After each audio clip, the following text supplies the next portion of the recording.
Good morning everyone. चलिए class को आगे बढ़ाते हैं। लास्ट क्लास में हमने क्या पढ़ा था? कृषि की उत्पत्ति के बारे में जाना था। कृषि क्या है वो जाना हमने। कृषि के प्रकार जाने थे। प्रारंभिक जीविका निर्वाह कृषि, गहन जीविका कृषि, वाणिज्यिक कृषि और क्रॉपिंग पैटर्न क्या है कृषि का, ये हमने जाना था। जैसे रबी फसल, खरीफ फसल कौन सी है, जायद फसल कौन सी है। और इसके आगे हम पढ़ रहे थे मुख्य फसलें कौन कौन सी। पहले हमने मुख्य फसलों के अंतर्गत भी खाद्य फसल या फिर अन्य खाद्य फसल और अखाद्य फसल जो खाई नहीं जाती, जिनका उपयोग उपभोग नहीं किया जाता है ना, ऐसी फसलों को अखाद्य फसल कहते हैं। हमने सबसे पहले पढ़ना शुरू किया था खाद्य फसलों को। खाद्य फसलों के अंतर्गत हमने चावल को जाना और गेहूं को जाना था। आज की क्लास में हम इसके आगे बढ़ेंगे और जानेंगे मोटे अनाज के बारे में।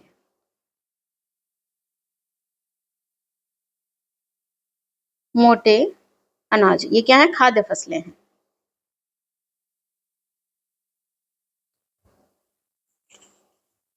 जिन्हें इंग्लिश में क्या कहते हैं? मिलेट्स। मिलेट्स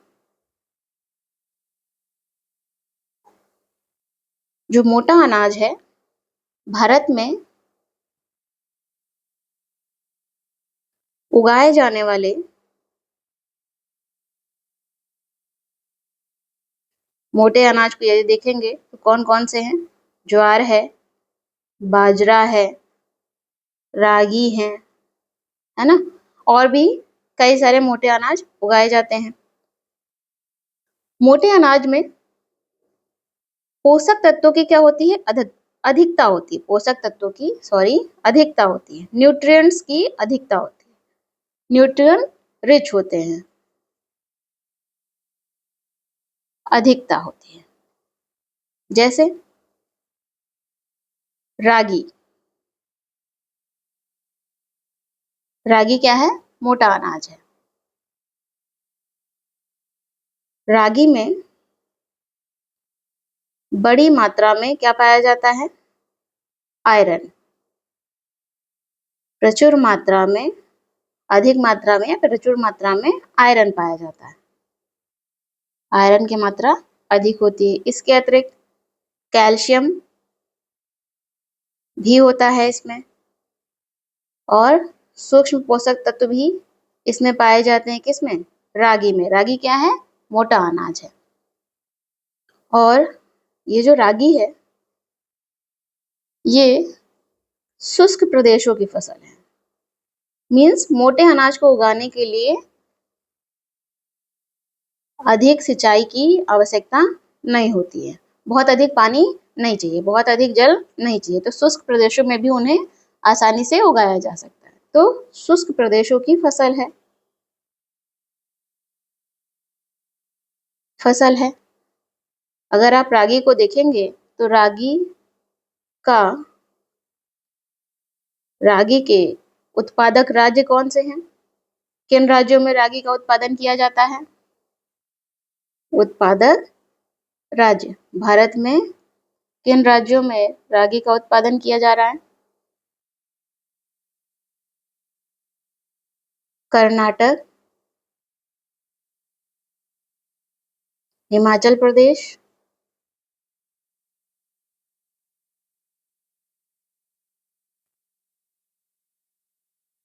और उत्तराखंड,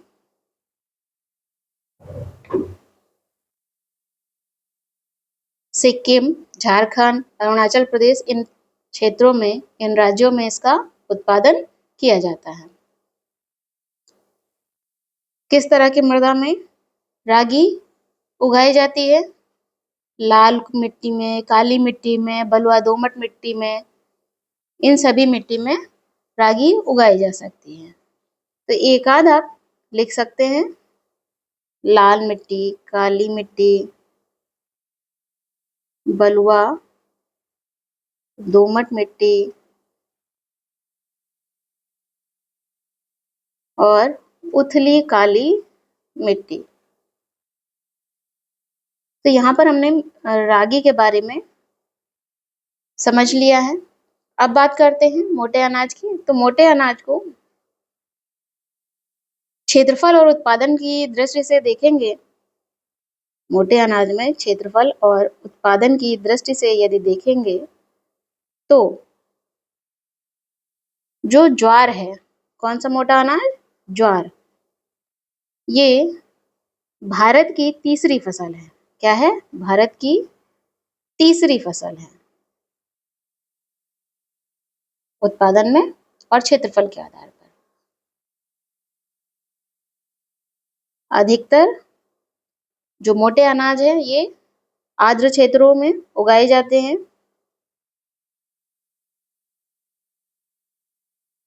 आर्द्र नम क्षेत्रों में।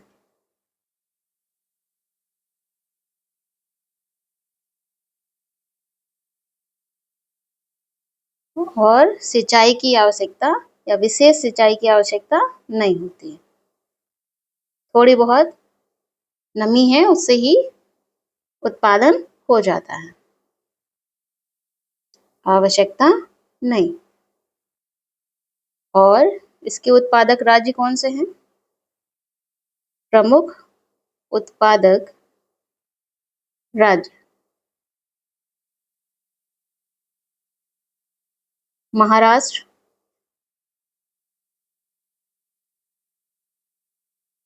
कर्नाटक, आंध्र प्रदेश और एमपी। वही बात करते हैं किसकी? मोटे अनाज के अंतर्गत बाजरा, ज्वार, बाजरा और रागी। बात करते हैं बाजरा की। बाजरा किस तरह की मृदा में आसानी से उपजाया जा सकता है? बलुआ और उथली काली मृदा, या आप काली मृदा भी कहेंगे तो काम चल जाएगा। काली मिट्टी में इसका उत्पादन किया जाता है। उत्पादक राज्य कौन से हैं? किन राज्यों में बाजरा बड़े पैमाने पर उपजाया जाता है, उत्पादन किया जाता है? वो हैं राजस्थान, उत्तर प्रदेश, महाराष्ट्र, गुजरात, हरियाणा। तो आपने मोटे अनाज के अंतर्गत भारत में उगाए जाने वाले ज्वार, बाजरा, रागी, इन तीनों के बारे में थोड़ी थोड़ी जानकारी प्राप्त कर ली है ना। और ध्यान रहे जो मोटे अनाज होते हैं उन्हें उपजाने के लिए, उनका उत्पादन करने के लिए बहुत अधिक पानी की आवश्यकता नहीं होती है। सेकंड फैक्टर, इन जो मोटे अनाज होते हैं इनमें पोषक तत्वों की मात्रा क्या होती है? अधिक होती है। ठीक है, तो ये दो बातें आपको याद होनी चाहिए और भारत में इन्हें उपजाना क्या है? आसान है।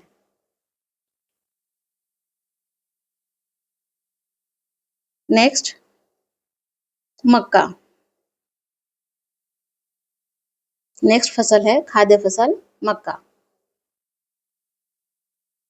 जिसे इंग्लिश में क्या कहेंगे? मेज। इसे कॉर्न भी कहते हैं। तो जिन लोगों को कॉर्न पता है उन्हें भी पता चल जाए और जिन्हें मेज पता है उन्हें भी पता चल जाए कि मक्का क्या है। भुट्टा जानते हैं आप? भुट्टा, बस वही मक्का है। ठीक है, तो ये जो मक्का है ये क्या है? खरीफ फसल है। खरीफ फसल की विशेषता क्या है? मानसून के समय फसल लगाई जाती है और अक्टूबर नवंबर में काट ली जाती है। तो ये मक्का क्या है? खरीफ फसल है। और मक्का एक ऐसी फसल है जो खाद्यान्न के रूप में, जिसका उपयोग खाद्यान्न के रूप में और चारा दोनों के रूप में किया जाता है। जैसे जिसे आप भुट्टा कहते हैं ना, कॉर्न, उसका उपयोग तो हम लोग करते हैं खाने के लिए, और जो मक्के का पेड़ होता है उसका उपयोग चारे के रूप में किया जाता है ना। जो पौधा होता है उसका उपयोग चारे के रूप में किया जाता है, तो जानवरों के लिए भोजन हो जाता है। दोनों रूपों में प्रयोग किया जाता है। मक्का के उत्पादन के लिए जो अनुकूल स्थितियां हैं वो कौन सी हैं? कितना तापमान होना चाहिए? तापमान होना चाहिए 21 डिग्री सेल्सियस से कुछ 27 डिग्री सेल्सियस के आसपास का तापमान होना चाहिए। मृदा, कौन सी मृदा में मक्का का अच्छा उत्पादन होगा? पुरानी जलोढ़ मृदा। जलोढ़ मृदा कौन सी होती है? नदियों द्वारा लाई गई मृदा, लेकिन इसमें क्या है? पुरानी। ठीक है, मक्का में आधुनिक निवेश, मक्का की फसल को उपजाने में आधुनिक निवेश करने से क्या होगा? उत्पादन बढ़ेगा, उत्पादन बढ़ेगा। आधुनिक निवेश से क्या तात्पर्य है? उच्च पैदावार वाले बीजों का प्रयोग होना चाहिए, उर्वरक का प्रयोग किया जाना चाहिए खेतों में मक्का के, जिससे पौधे सुरक्षित रहें, जिन्हें पर्याप्त पोषक तत्व मिले। कीटनाशक का प्रयोग किया जाना चाहिए जिससे पौधे सुरक्षित रहें, और सिंचाई का प्रयोग होना चाहिए समय समय पर, ताकि पौधे सूखे नहीं। जितनी उन्हें जल की आवश्यकता है उतना जल उन्हें प्राप्त हो, तभी तो अच्छी पैदावार होगी और तभी क्या होगा? उत्पादन बढ़ेगा। भारत में मक्का उत्पादक राज्य कौन से हैं प्रमुख? मुख्य उत्पादक राज्य कौन से हैं? कर्नाटक, मध्य प्रदेश, उत्तर प्रदेश, बिहार, आंध्र प्रदेश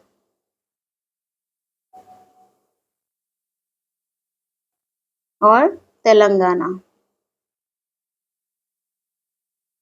ठीक है, तो ये खाद्य फसलों के अंतर्गत आपने अभी मक्का के बारे में जाना। अब हम अगली फसल की ओर बढ़ते हैं। अगली खाद्य फसल है दाल, पल्सेस।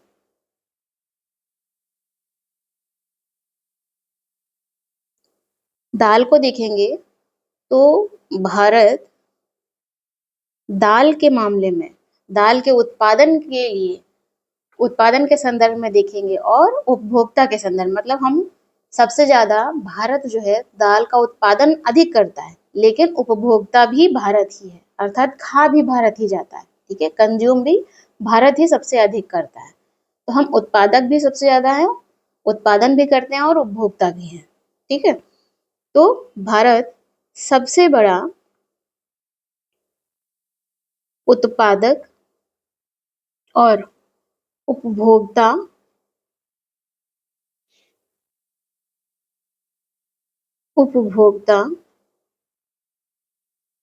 देश है विश्व में।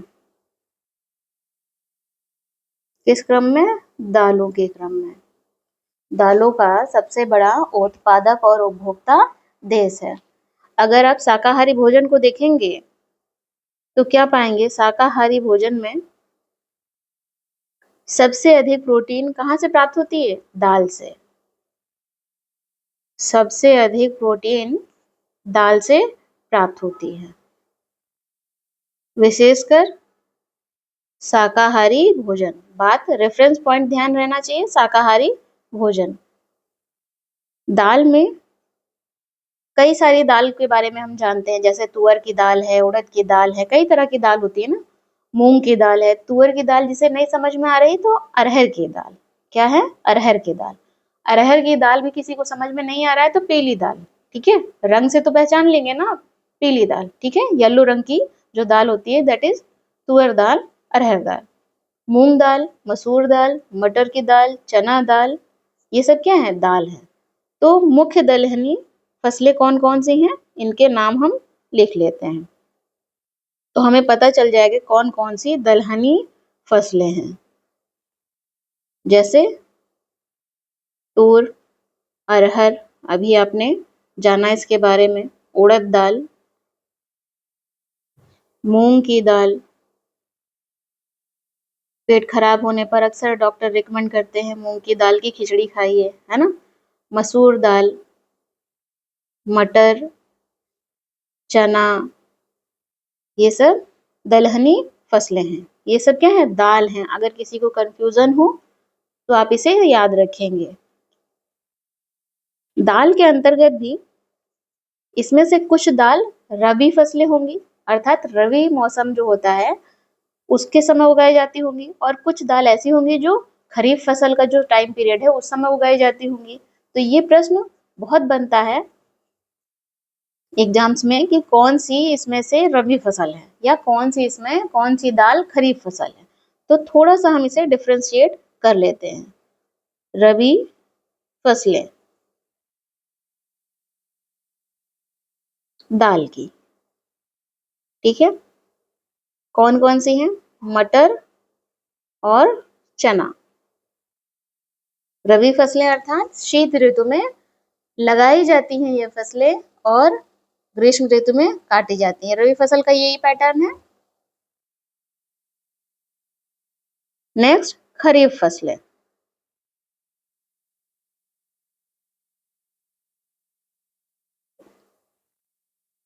तूर यानी कि अरहर दाल खरीफ फसल का जो टाइम पीरियड है उस समय लगाई जाती है। उड़द और मूंग, ठीक है। ये जो दाल की फसलें हैं इसमें नमी की आवश्यकता बहुत कम होती है। जब दाल की फसल लगाई जाती है तो उन्हें नमी की आवश्यकता क्या होती है? बहुत कम होती है।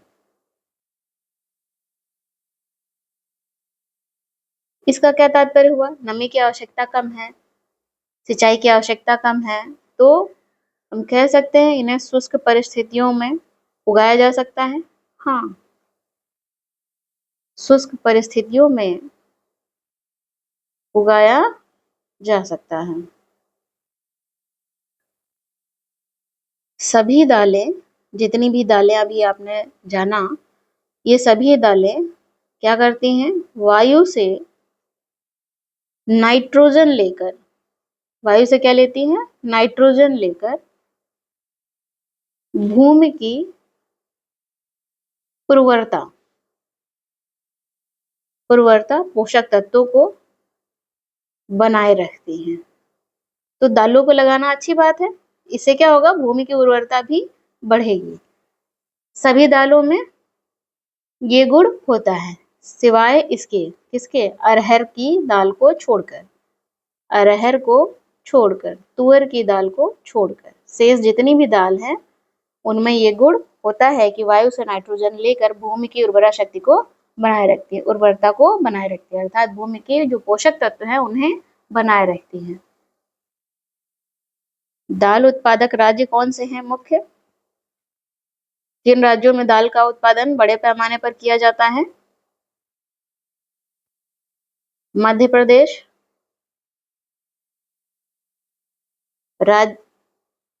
राजस्थान,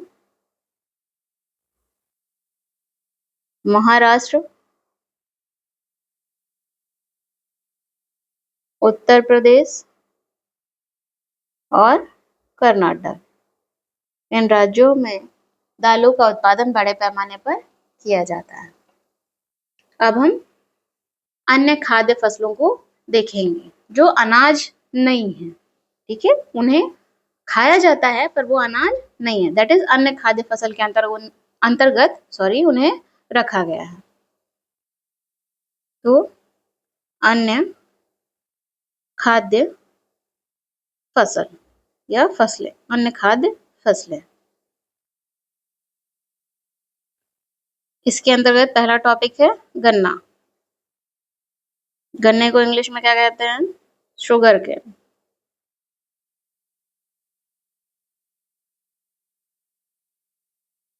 है ना। गन्ना किस तरह की फसल है? उष्ण और उपोष्ण कटिबंधीय, ट्रॉपिकल और सब ट्रॉपिकल रीजन में ये फसल उगाई जाती है, ठीक है।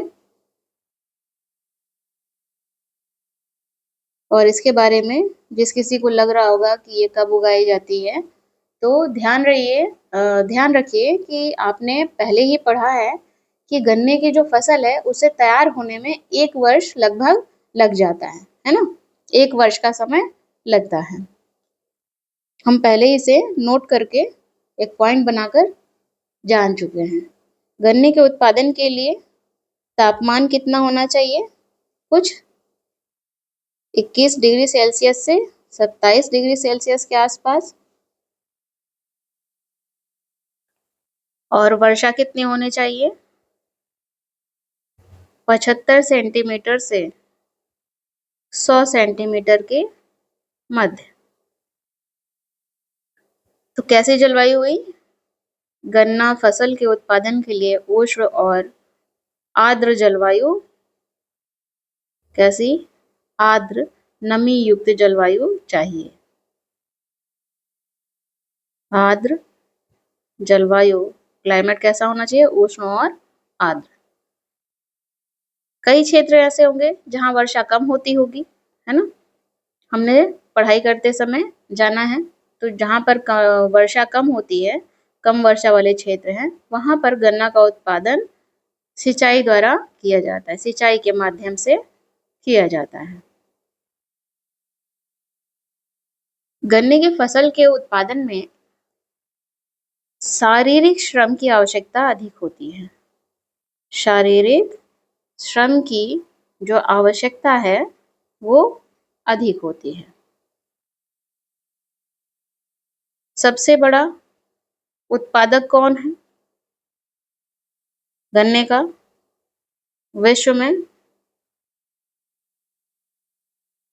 ब्राजील। उसके बाद भारत। भारत का स्थान क्या है? दूसरा है। भारत का स्थान दूसरा है, सेकंड पोजीशन। तो भारत का स्थान गन्ना उत्पादन में दूसरा है।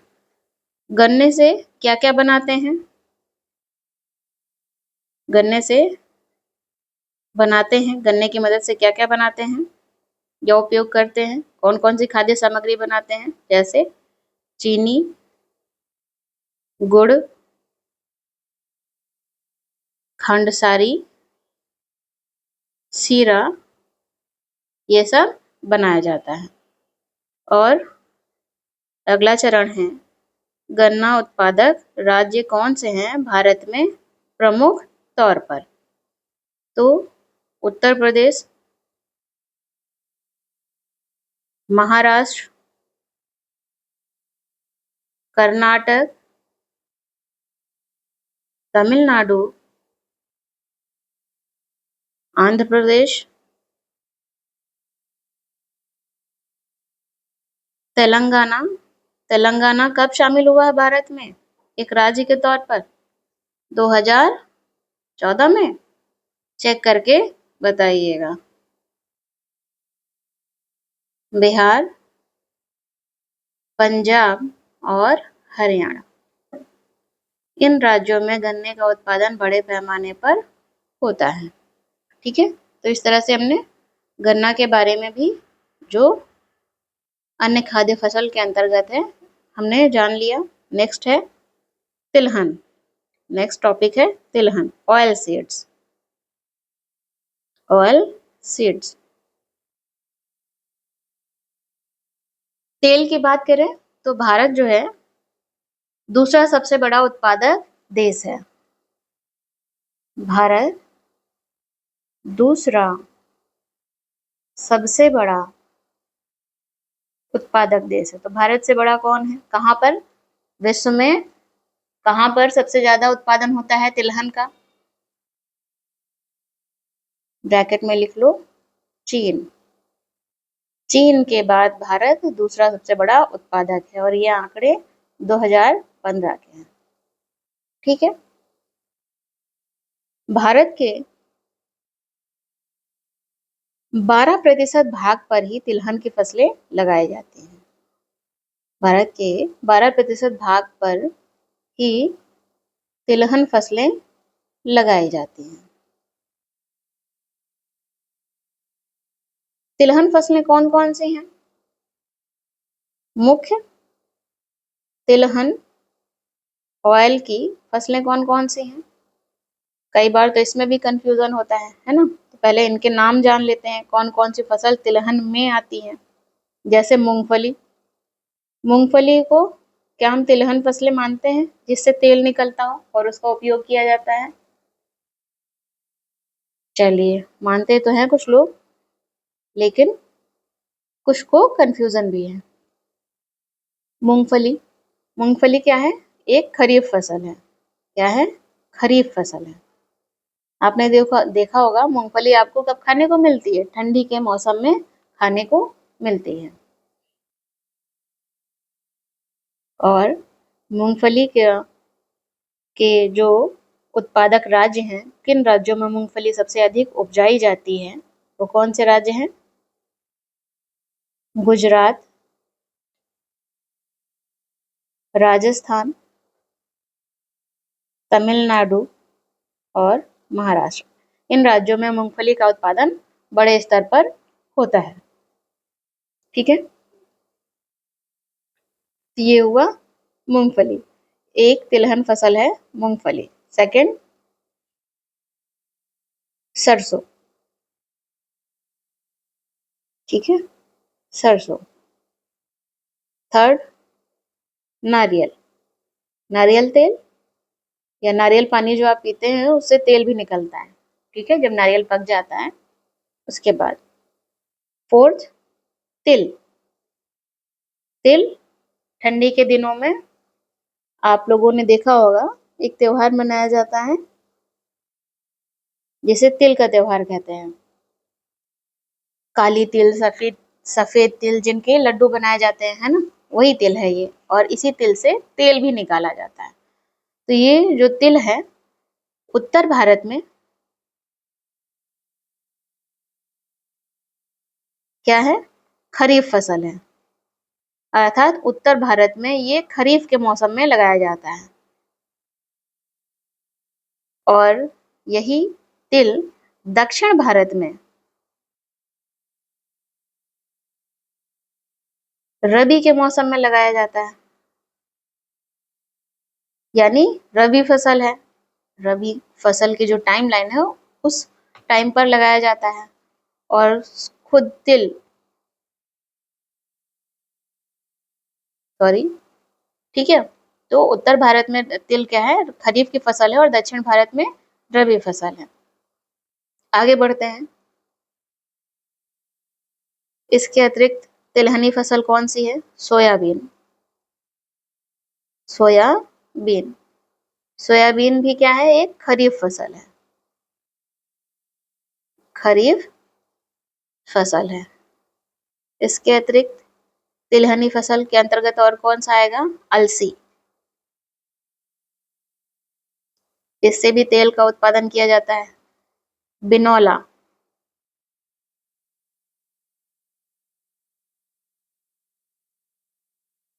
8 नंबर पर क्या है? सूरजमुखी। सूरजमुखी।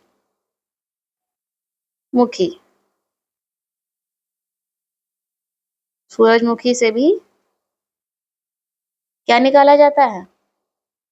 तेल निकाला जाता है। सूरजमुखी का तेल, सनफ्लावर तेल, है ना, ऑयल। और लास्ट है अरंडी। सुनने में थोड़ा सा नाम क्या लग रहा है? अलग लग रहा है, लेकिन अरंडी का जो पौधा होता है उससे भी तेल निकाला जाता है। और ये जो अरंडी का पौधा है ये रबी और खरीफ दोनों ही, रबी और खरीफ दोनों समय उगाया जाता है। दोनों में उगाया जाता है। ठीक है, नोट करके लिख लें। क्या? अलसी और सरसों। अलसी और सरसों ये दोनों रबी फसल हैं। ये मैं आपको अलग से बता रही हूँ ताकि आपको, ये क्वेश्चन बहुत पूछे जाते हैं, कौन सी रबी फसल है, कौन सी खरीफ की फसल है। तो मूंगफली खरीफ की फसल है। कितनी सारी तिलहन की फसलें हैं, सबसे पहले तो आपको ये पता चला। मूंगफली है, सरसों है, नारियल है, तिल है, सोयाबीन है, सोयाबीन का तेल, अलसी का तेल, बिनौला का तेल, सूरजमुखी का तेल, अरंडी का तेल, है ना। तो ये सारी क्या है? तिलहनी फसलें हैं। इसमें से ज्यादातर या अधिकतर खाद्य फसलें हैं, अर्थात भोजन बनाने में या खाने में किसी भी प्रकार से उपयोग की जाती हैं। खाना बनाने में, खाना बनाने में प्रयोग में लाई जाती हैं। लेकिन कुछ ऐसे भी हैं जो साबुन या प्रसाधन समझते हैं, श्रृंगार का जो सामान होता है उसमें उपयोग में लाए जाते हैं। तो आप ये भी साथ में लिख लें, श्रृंगार का सामान। कुछ साबुन, प्रसाधन या उबटन। उबटन तो सभी जानते होंगे। उबटन उद्योग में कच्चे माल के रूप में प्रयोग किए जाते हैं। इनमें से कुछ तेल, ठीक है, तो ये इनका क्या है, उपयोग है।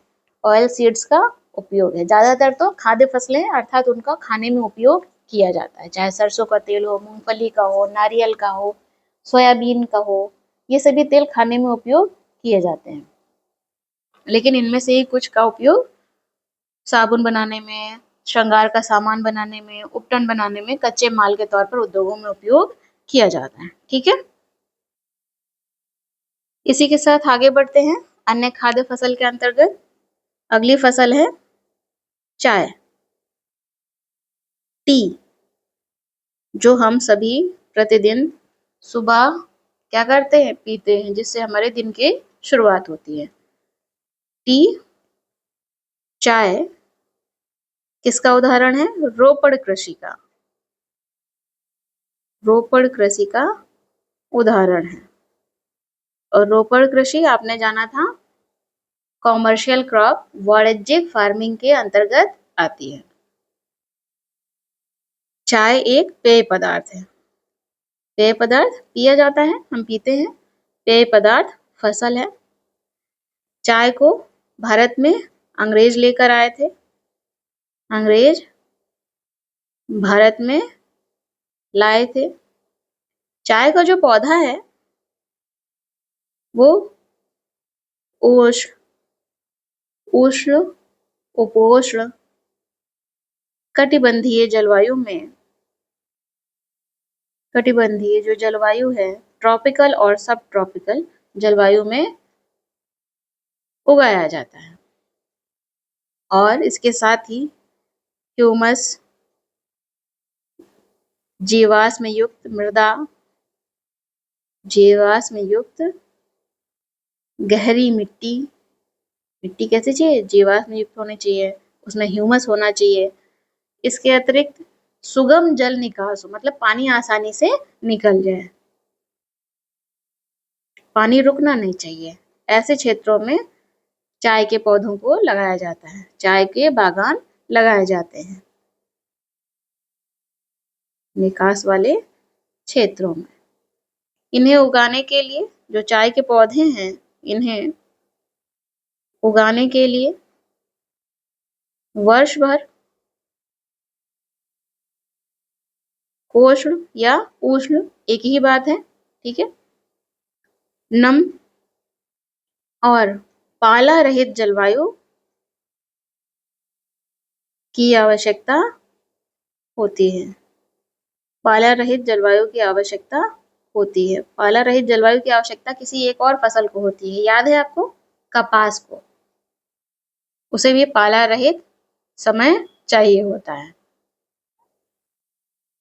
चाय के जो बागान होते हैं वहां समान वर्षा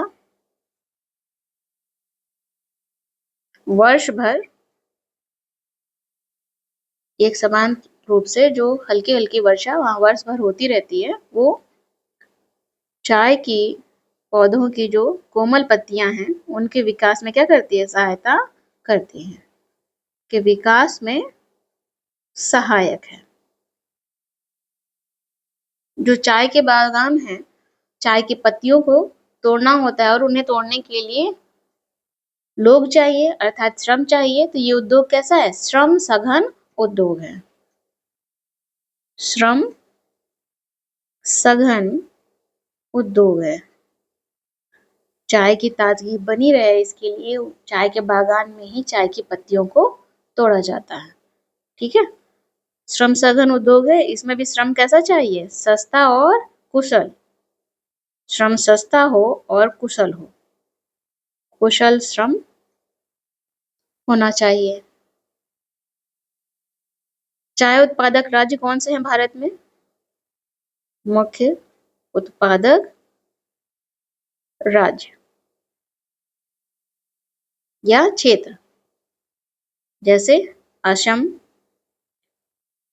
पश्चिम बंगाल में, आप केवल पश्चिम बंगाल भी लिख सकते हैं, लेकिन पश्चिम बंगाल में दार्जिलिंग और जलपाईगुड़ी और जलपाईगुड़ी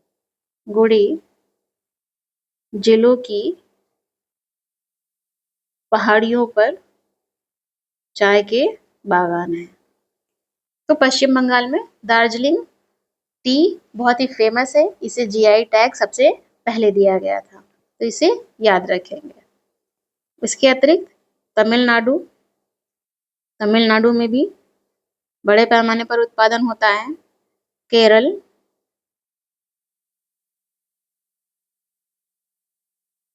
हिमाचल प्रदेश, उत्तराखंड, त्रिपुरा और मेघालय। भारत विश्व में चीन के बाद दूसरा, चाय के संदर्भ में दूसरा बड़ा चाय उत्पादक देश है। दूसरा सबसे बड़ा चाय उत्पादक देश है, ना कि चीन। चीन क्या है? प्रथम है, भारत प्रथम नहीं है, उसके बाद भारत। इस तरह से हमने चाय के बारे में भी जान लिया। अन्य खाद्य फसलों के अंतर्गत अगली फसल है कॉफी। कौन सी? कॉफी।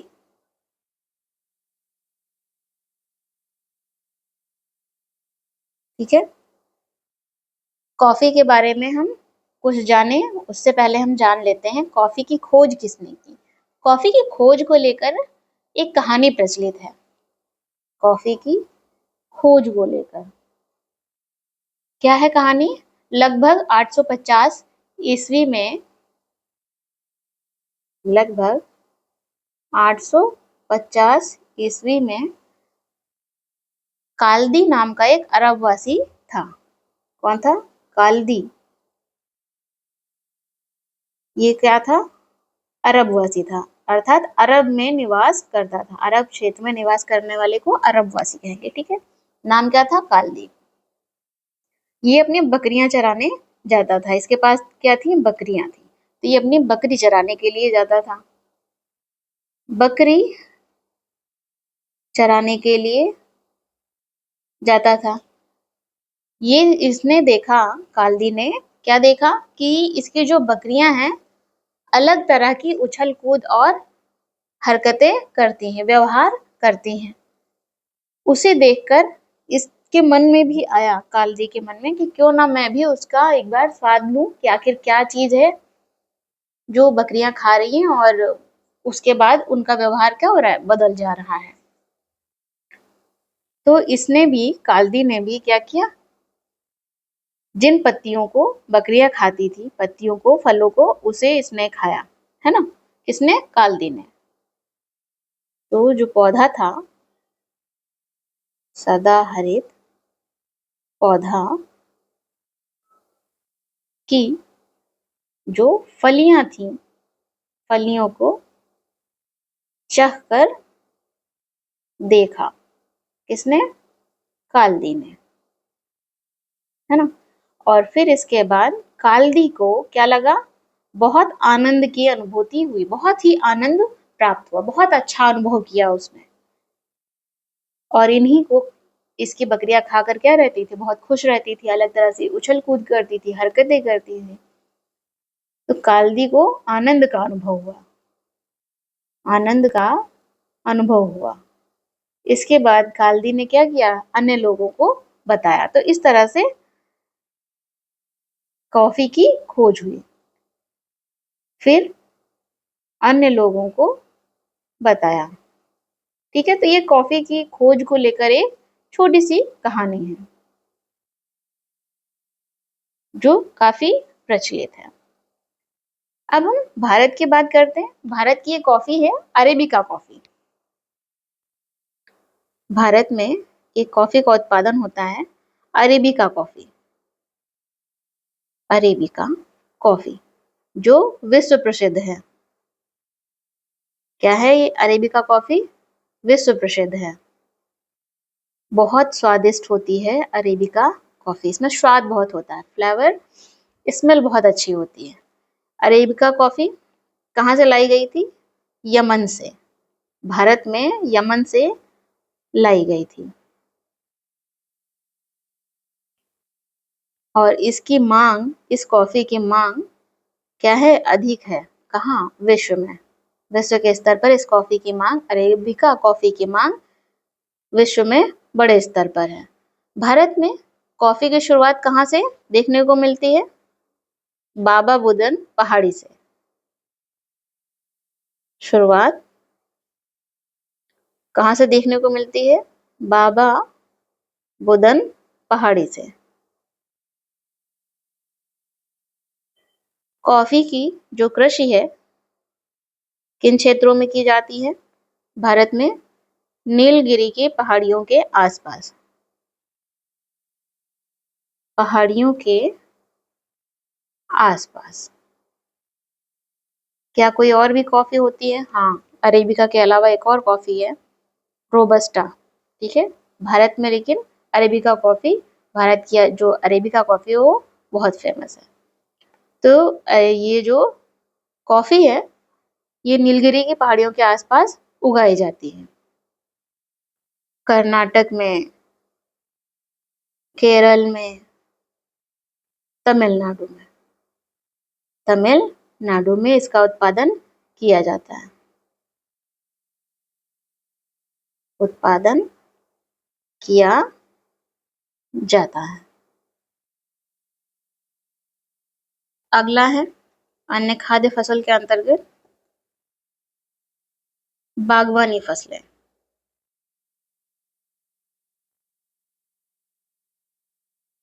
बागवानी फसलों के अंतर्गत फल है, सब्जी है, ये सब आएगा। बागवानी फसलों को यदि ध्यान में रखें तो भारत का बागवानी फसलों के उत्पादन में स्थान कौन सा है? सेकंड। कौन सा? सेकंड स्थान है। और भारत में दोनों ही प्रकार की फसलें उगाई जाती हैं। बागवानी फसलें कौन कौन से? उष्ण कटिबंधीय क्षेत्र वाली फसलें और शीतोष्ण कटिबंधीय क्षेत्र की दोनों ही प्रकार की फसलें भारत में उगाई जाती हैं। दोनों ही प्रकार के फलों का उत्पादक है भारत। उष्ण और शीतोष्ण, गर्म क्षेत्र भी हो, ठंडे क्षेत्र भी। यदि भारतीय फलों की बात करें बागवानी के अंतर्गत, भारतीय फल में आम किन किन राज्यों में उगाया जाता है, उत्पादन किया जाता है बड़े पैमाने पर? महाराष्ट्र, आंध्र प्रदेश, तेलंगाना, उत्तर प्रदेश और पश्चिम बंगाल। इन क्षेत्रों में आम का उत्पादन बड़े पैमाने पर होता है भारत में।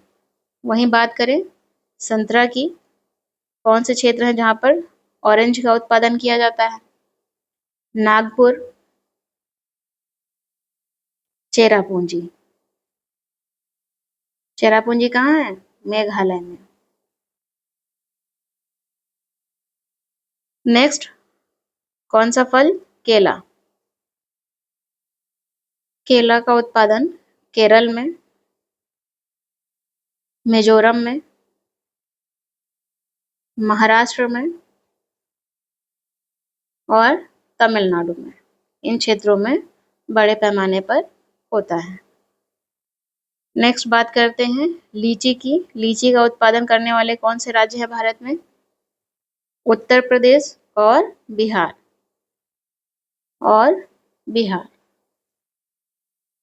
अगला कौन सा फल है? अंगूर। अंगूर का उत्पादन आंध्र प्रदेश में, तेलंगाना और महाराष्ट्र, इन क्षेत्रों में बड़े पैमाने पर किया जाता है। इसके बाद सेब की बात करें, नाशपाती की बात करें, पियर है ना, खुबानी एक फल है, अखरोट, वॉलनट, इन सब का उत्पादन किन राज्यों में होता है? भारत में हिमाचल प्रदेश और जम्मू कश्मीर, इन क्षेत्रों में बड़े पैमाने पर इन फलों का उत्पादन किया जाता है। हम बात करते हैं, ये तो फलों की बात थी, पर बागवानी फसलों में सब्जी भी शामिल है। भारत में मटर, प्याज, टमाटर, आलू, फूल गोभी है ना, कॉलीफ्लावर, बंद गोभी होगा, बंदर थोड़ी होगा, बंद गोभी, बैंगन, इनका क्या है, प्रमुख रूप से उत्पादन में प्रमुख स्थान है। इन सबके उत्पादन में भारत का प्रमुख स्थान है। तो ये हो गई बागवानी फसलें। अन्य खाद्य फसल के अंतर्गत आपने गन्ना जाना है, तिलहन के बारे में जाना, चाय के बारे में जाना, कॉफी के बारे में जाना, बागवानी के बारे में जाना, बागवानी फसलों के बारे में जाना। अब हम बढ़ते हैं अखाद्य फसलों की ओर, नॉन फूड क्रॉप, जिन्हें खाया नहीं जाता है ना किसी भी तरह से। अखाद्य फसल या फसलें, इसके अंतर्गत पहली फसल कौन सी है? रबड़। ये जो रबड़ है, ये किस क्षेत्र की फसल है? सबसे पहले तो ये भूमध्य रेखीय क्षेत्र की फसल है। भूमध्य रेखीय क्षेत्र की फसल है। भूमध्य रेखीय क्षेत्र कहाँ है? याद है आपको? ये क्या है? भूमध्य रेखा। भूमि को जो मध्य से काटे दो बराबर भागों में, वो क्या है? भूमध्य रेखा है। तो भूमध्य रेखीय क्षेत्र की फसल है कौन सी? रबर। ठीक है। ये उष्ण और उपोष्ण क्षेत्रों में उगाई जाती है। रबड़ उष्ण और उपोष्ण क्षेत्रों में उगाई जाती है। विशेष स्थिति में इन क्षेत्रों में उगाई जाती है।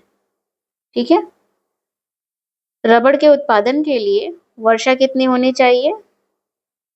200 सेंटीमीटर से अधिक। तापमान कितना होना चाहिए इसके उत्पादन के लिए? इस फसल के उत्पादन में 25 डिग्री सेल्सियस से अधिक। तो जलवायु कैसी हुई? नम व आर्द्र जलवायु। नम व आर्द्र जलवायु। और रबड़ का जो उत्पादन है किस लिए होता है? कच्चा माल के लिए।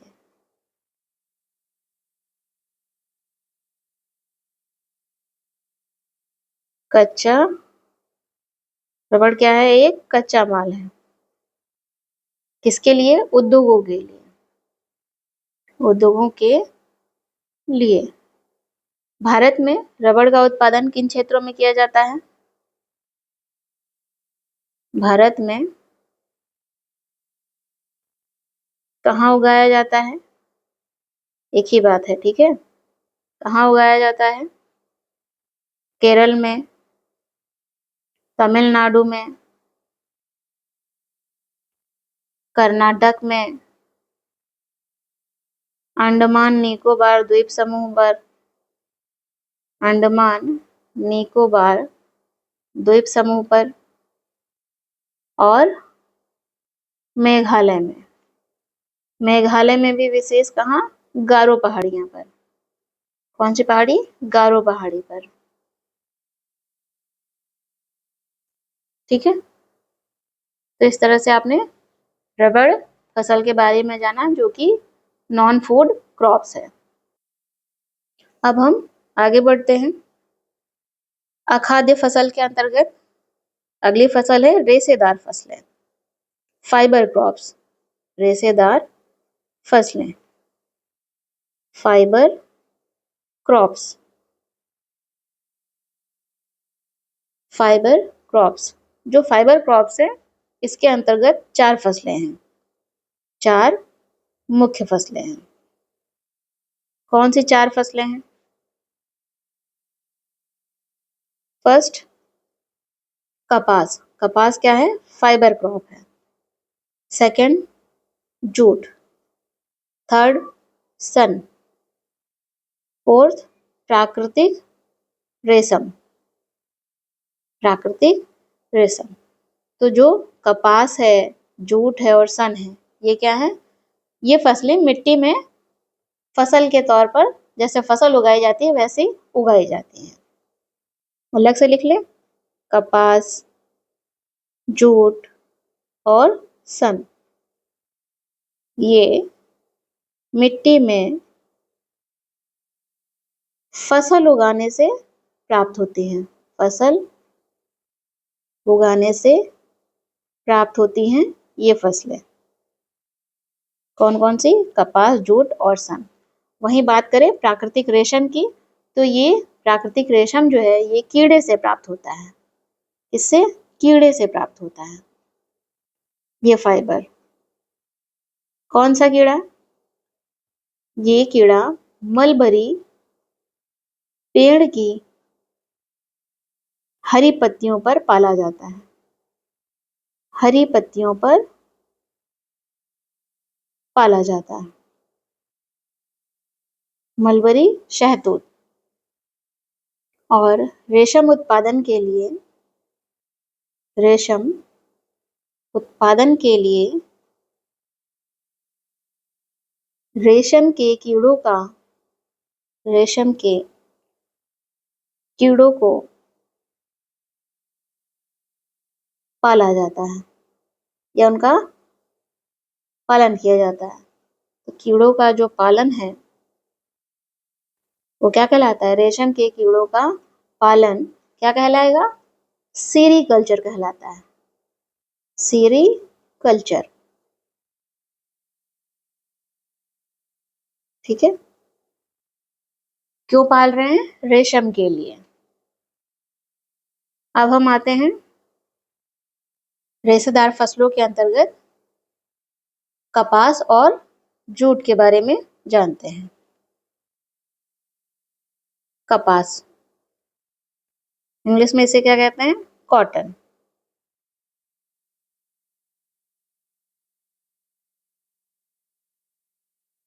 कपास क्या है? एक खरीफ फसल है।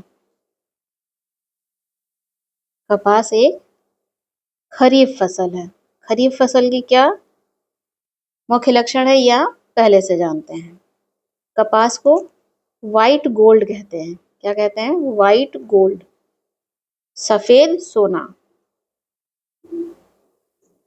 कपास के पौधे आपने देखे होंगे, तो जो कली होती है वो जब फूटती है तो सफेद सोना, जिसे सफेद कह रहे हैं ना, तो सफेद सफेद सा फाइबर उसमें दिखता है, दैट इज सफेद सोना।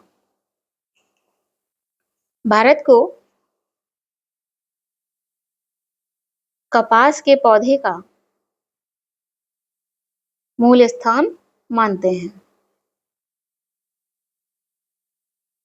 कि कपास का जो पौधा है वो भारत का ही है। और ये जो कपास है, ये कपास का उत्पादन सूती वस्त्र उद्योग के लिए कच्चा माल है। कपास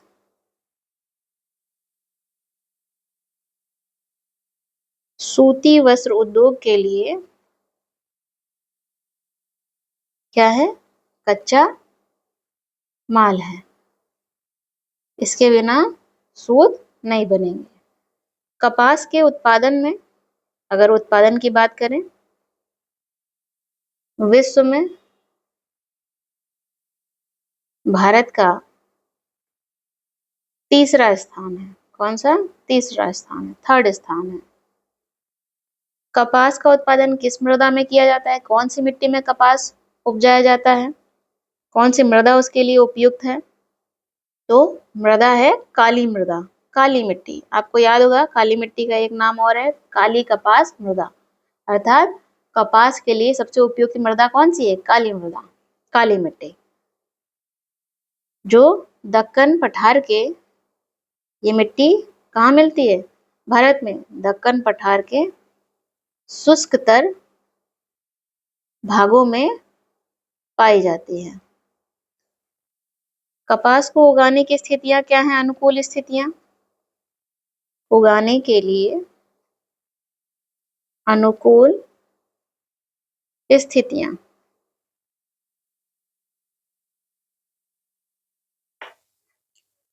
उच्च तापमान चाहिए, साथ ही हल्की वर्षा इस फसल को चाहिए, या फिर सिंचाई। इसके अतिरिक्त 210 दिन कैसे चाहिए? पाला रहित दिन चाहिए, पाला रहित दिन चाहिए। इसके अतिरिक्त खिली धूप की आवश्यकता है, खिली धूप की आवश्यकता है। ये स्थितियां हैं कपास फसल के उत्पादन के लिए अनुकूल स्थितियां। खिली धूप की आवश्यकता है। इस फसल को, कपास की जो फसल है, इसे पक कर तैयार होने में कितना समय लगता है? 6 से 8 महीने लगते हैं, 6 से 8 महीने लगते हैं। कपास फसल के मुख्य उत्पादक राज्य कौन से हैं भारत में? मुख्य उत्पादक राज्य किन क्षेत्रों में कपास फसल का उत्पादन बड़े पैमाने पर किया जाता है? उसमें है महाराष्ट्र, गुजरात, मध्य प्रदेश,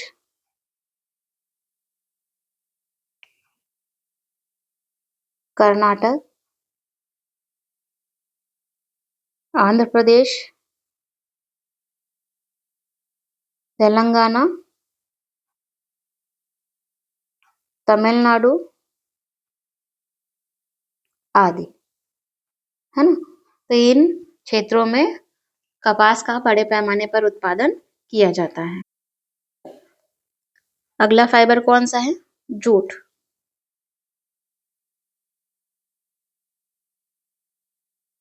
जिसे गोल्डन फाइबर भी कहते हैं। क्या कहते हैं? गोल्डन फाइबर, सुनहरा रेशा।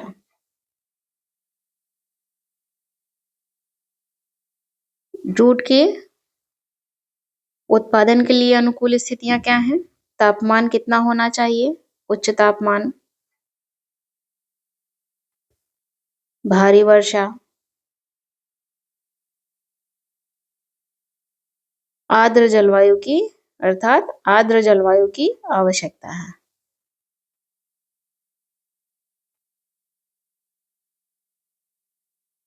है ना। इसके उत्पादन के लिए कौन सी मृदा में ये अच्छे से इसका उत्पादन होगा? तो वो है जलोढ़ मृदा में अच्छे से विकसित होगी।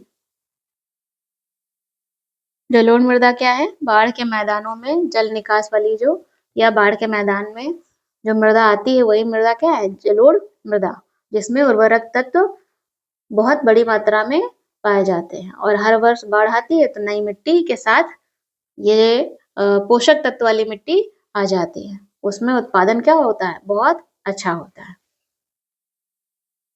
जूट का उत्पादन करने वाले प्रमुख राज्य कौन से हैं? मुख्य उत्पादक राज्य, वेस्ट बंगाल, बिहार, आसाम, ओडिशा और मेघालय। अगर उपयोग की बात करें, जूट का क्या उपयोग है, किस तरह से उपयोग किया जाता है, तो बोरियां बनाने में। आपने देखा होगा धान हो या चावल हो या गेहूं हो, पहले जिन बोरियों में भरकर आता था, अभी भी आता होगा, वो किसकी होती है? अगर वो प्लास्टिक की नहीं है तो किसकी है? जूट की है ना। एक संभावना रहती है। तो बोरियां बनाने में या फिर चटाई बनाने में इनका उपयोग किया जाता है जूट का। रस्सी बनाने में उपयोग किया जाता है। धागे बनाने में जूट का उपयोग किया जाता है। थैले बनाने में उपयोग किया जाता है। पर्यावरण को बचाने के लिए इसे बढ़ावा दिया जा रहा है, ऐसे थैलों को। गलीचे बनाने में इनका उपयोग किया जाता है जूट का, और अन्य कई तरह से इनका उपयोग किया जाता है। दूसरी, दस्तकारी की वस्तुएं बनाने में इनका उपयोग किया जाता है ना।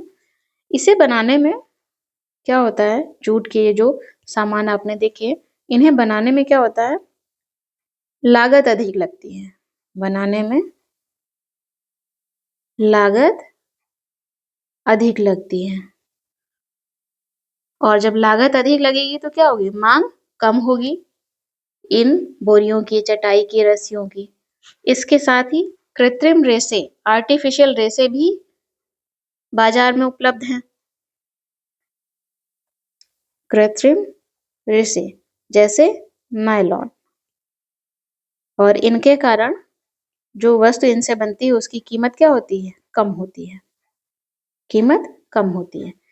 जूट से बने हुए जो सामान है उनकी लागत अधिक है, तो कीमत भी क्या होगी, ज्यादा होगी। वहीं जो आर्टिफिशियल रेशे से बने हैं वस्तुएं हैं, उनसे उनकी कीमत कम है। परिणाम क्या होता है? परिणाम ये होता है कि जूट के बोरों की या जूट से बने जो सामान है उनकी मांग कम हो जाती है बाजार में। उनकी मांग कम हो जाती है बाजार में। क्यों? क्योंकि कृत्रिम रेशे जो है, कृत्रिम फाइबर, आर्टिफिशियल जो फाइबर है, उनसे बने हुए जो वस्तुएं हैं वो सस्ती हैं। क्या है? सस्ती हैं। इस वजह से जूट से बने हुए जो सामान है उनकी मांग बाजार में कम हो जाती है, क्योंकि उनकी लागत अधिक है। लागत अधिक है तो उनका मूल्य भी क्या है, बाजार में अधिक है। ठीक है, तो इसी के साथ हमने अखाद्य फसलों के अंतर्गत रबड़ और रेशेदार फसल के अंतर्गत कपास और जूट के बारे में जान लिया। अब हम आगे बढ़ते हैं और जानेंगे कि कृषि में किस तरह से टेक्नोलॉजी और संस्थागत सुधार किए गए।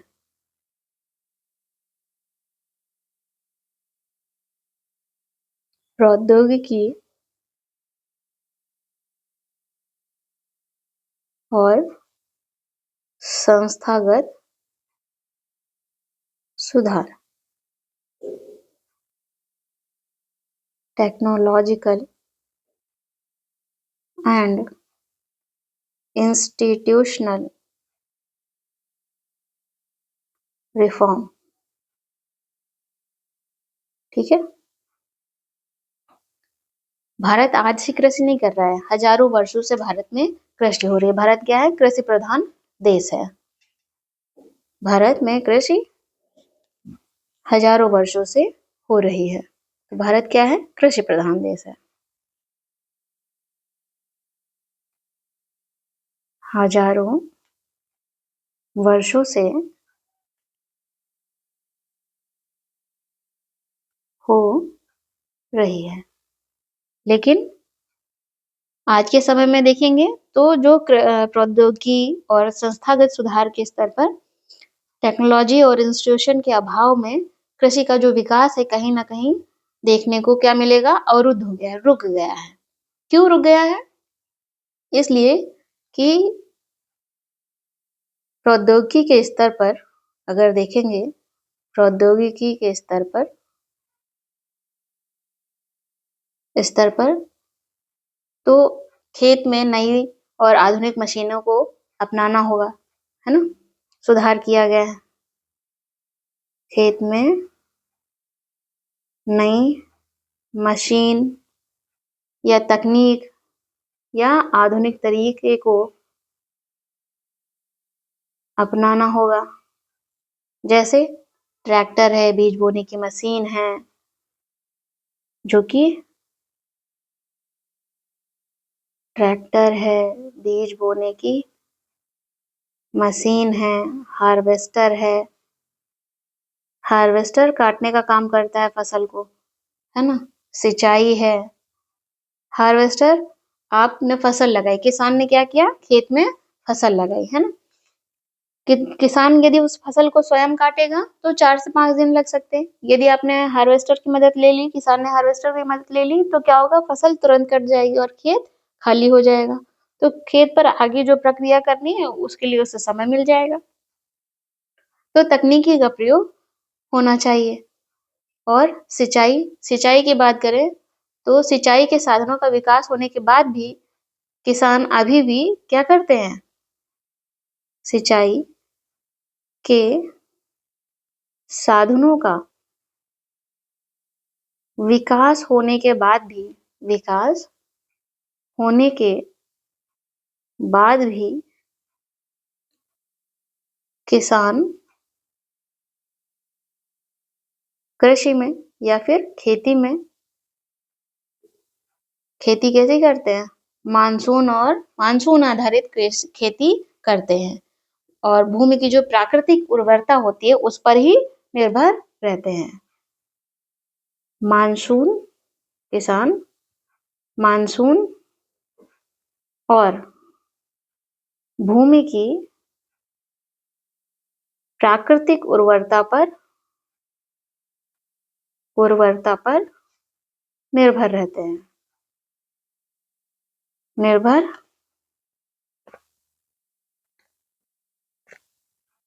रहते हैं, है ना। तो सिंचाई का भी विकास हो गया, सिंचाई के साधन विकसित हो गए, पर फिर भी किसान अभी भी भारत में बड़े स्तर पर मानसून पर निर्भर है और भूमि की जो प्राकृतिक उर्वरता है उस पर निर्भर है, जिसके कारण कृषि का जो विकास है कहीं ना कहीं अवरुद्ध दिखाई पड़ता है, विकास बाधित है ना। या जैसे बीज बोने की मशीन है तो उसका अभी बड़े पैमाने पर या बहुत ही कम प्रयोग किया जा रहा है। तो कुछ काम ऐसे हैं जिनके प्रयोग से काम कम हो सकता है, तो कृषि का विकास क्या हो जाएगा, बढ़ जाएगा, उत्पादन बढ़ जाएगा। ठीक है। अब हम वही बात कर लेते हैं जैसे संस्थागत सुधार की। संस्थागत सुधार की देखें, इंस्टीट्यूशन के स्तर पर क्या सुधार किया गया भारत में। तो इंस्टीट्यूशन के स्तर पर अगर आप देखेंगे तो स्वतंत्रता के बाद भारत 15 अगस्त 1947 को आजाद हो गया था। उसके बाद क्या किया गया, कृषि के क्षेत्र में बड़े बदलाव किए गए, बहुत बड़े सुधार किए गए। कैसे सुधार, चकबंदी की गई, जोतों की चकबंदी की गई। चकबंदी क्या होता है, जैसे एक किसान है, ये क्या है, किसान है, ठीक है। नहीं बना, कोई बात नहीं, फिर से बना लेते हैं। ये किसान है, अभी बन गया। ये किसान है, इसके 4-5 भूखंड है, एक भूखंड यहाँ पर है, एक खेत यहाँ पर है, एक खेत यहाँ पर है, एक खेत यहाँ पर है। मीन्स कि अलग अलग जगह पे इसके पास 4-5 खेत हैं, लेकिन अलग अलग जगह पे है। इस किसान का घर यहीं पर है और यहाँ से एक बार ये इस तरफ जाता है, फिर इस तरफ जाता है, फिर आगे बढ़ता है, फिर कई बार इसे गोल गोल ऐसे जाना पड़ता है। तो इसमें हुआ क्या, चकबंदी क्या कहती है कि किसानों के जो खेत इधर उधर फैले होते हैं उन खेतों को एक जगह लाना, दैट इज चकबंदी। तो इन 4 खेतों को एक जगह ले आओगे तो एक खेत ये हुआ, यही पास वाला खेत, दूसरा खेत और ये चौथा खेत। तो भूखंड क्या हो गया, बड़ा हो गया। एक ही किसान के पास अब उसे हर जगह 4 जगह नहीं जाना पड़ेगा, अब एक ही जगह पर उसे अपनी खेती करनी होगी, तो उसका भूखंड क्या हो गया, बड़ा हो गया। बड़ा होने से मतलब एक ही स्थान पर बड़ा हो गया, ठीक है। वरना अलग अलग छोटे छोटे भूखंड उसके पास थे। ये क्या है, चकबंदी है, ये क्या है, चकबंदी है, इसे चकबंदी कहते हैं। रफ कर दे इसे, चलिए। तो जोतों की चकबंदी की गई स्वतंत्रता के बाद। इसके अतिरिक्त सहकारिता कृषि को बढ़ावा दिया गया। सहकारिता कृषि क्या है? एक से अधिक किसान मिलकर, कम से कम 2 लोग तो हों ही, है ना? तो 2 या 2 से 3, 3 से 4, 4-5 लोगों का जो किसान समूह है, किसान लोग हैं, 4-5 किसान मिलकर ग्रुप में उनकी जो खेती है, जो भूखंड है, 4-5 लोग मिल जाएंगे तो भूखंड कितना बहुत बड़ा हो जाएगा, उस पर कृषि करें एक साथ, तो क्या होगा? उसे कहेंगे सहकारिता कृषि। तो बड़े पैमाने पर इस बड़े भूखंड पर जो आधुनिक मशीनें हैं, उनका उपयोग बड़े स्तर पर अच्छे बीजों का उपयोग ये सब किया जाना क्या हो जाएगा? आसान हो जाएगा। तो इससे उत्पादन को बढ़ावा मिलेगा, उत्पादन अच्छा होगा, उत्पादन अच्छा होगा। तो इसलिए सहकारिता कृषि की बात की गई। इसके अतिरिक्त सुधार के तौर पर क्या किया गया? जमींदारी को समाप्त किया गया। जमींदारी जो प्रथा थी उसे जमींदारी जो व्यवस्था थी उसे समाप्त किया गया। इसे समाप्त करने को प्राथमिकता दी गई। जमींदारी व्यवस्था में किसान का शोषण किया जाता था, तो जब इसे समाप्त किया गया तो क्या किया? भूमि का वितरण किया गया, पुनर्वितरण, जिससे किसानों को जमीन का मालिक बनाया गया। जब पुनर्वितरण हुआ तो किसानों को क्या की गई? जमीन दी गई। जब किसानों के पास अपनी जमीन होगी तो वो उस पर काम भी उस जमीन पर अपना समझ कर करेंगे, क्योंकि अब जमीन वो किसकी है? किसानों की है। किसानों को जमीन का मालिक बनाया गया। ठीक है, जब पुनर्वितरण किया गया। और आप देखेंगे कि स्वतंत्रता के बाद जो प्रथम पंचवर्षीय योजना आई थी 1951 में, वो भूमि सुधार उसमें प्रथम लक्ष्य था। कब आई थी? 1951 में। भूमि सुधार प्रथम लक्ष्य था इस योजना में, और ये योजना कृषि पर केंद्रित थी। इसके अतिरिक्त आगे बढ़ेंगे तो देखेंगे कि पैकेज टेक्नोलॉजी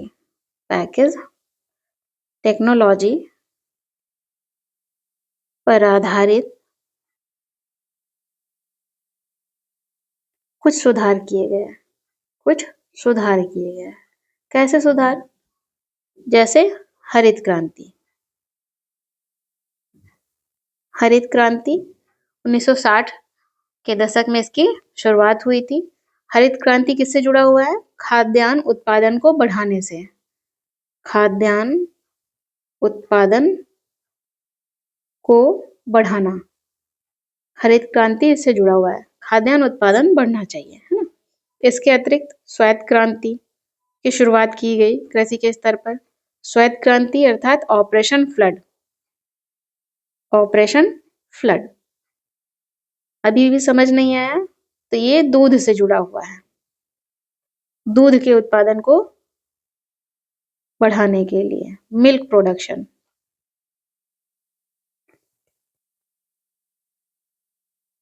है ना? ये जो क्रांति हुई, इसमें हरित क्रांति में आप देखेंगे कि चावल और गेहूं के उत्पादन में तो बड़े पैमाने पर परिवर्तन देखने को मिला। मीन्स इसमें वृद्धि हुई, इनके उत्पादन में वृद्धि हुई। ये जो क्रांति हुई थी, इस क्रांति में जो विकास हुआ, क्रांति से जो विकास हुआ वो कुछ क्षेत्रों तक ही सीमित था। कुछ क्षेत्रों तक ही क्या था? सीमित था। जैसे आपने श्वेत क्रांति के बारे में जाना, तो श्वेत क्रांति ऑपरेशन फ्लड, दूध के उत्पादन को बढ़ाना था इसका उद्देश्य। आपने सुना होगा अमूल दूध के बारे में। इसका उत्पादन बड़े स्तर पर किया जाता है। कहाँ से? गुजरात से, है ना? और ये सहकारिता के कृषि के अंतर्गत आएगा। कोऑपरेटिव, ये जो क्रांति है, ये जो अमूल प्रोजेक्ट चल रहा है, ये सहकारिता का बहुत अच्छा उदाहरण है, कोऑपरेशन का बहुत अच्छा उदाहरण है। कई लोगों ने मिलकर इसे शुरू किया था। वहीं जब आप 1900 भारत में 1980 और 90 के दशक में पहुंचेंगे, तब कृषि के स्तर में एक सुधार और किया गया, जिसे कहते हैं व्यापक भूमि सुधार कार्यक्रम प्रारंभ किया गया।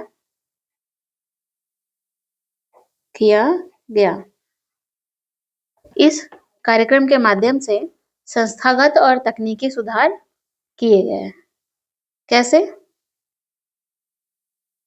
इस कार्यक्रम के माध्यम से फसल बीमा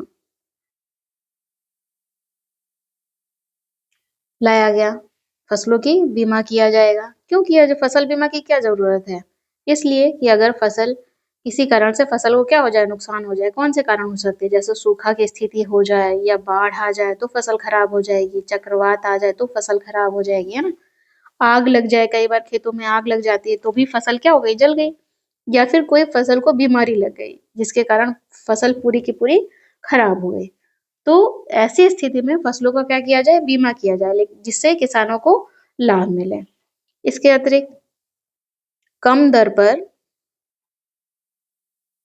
ऋण देने के लिए किसानों को कम दर पर ऋण देने के लिए किसानों को क्या किया, ग्रामीण बैंक और सहकारी समितियां,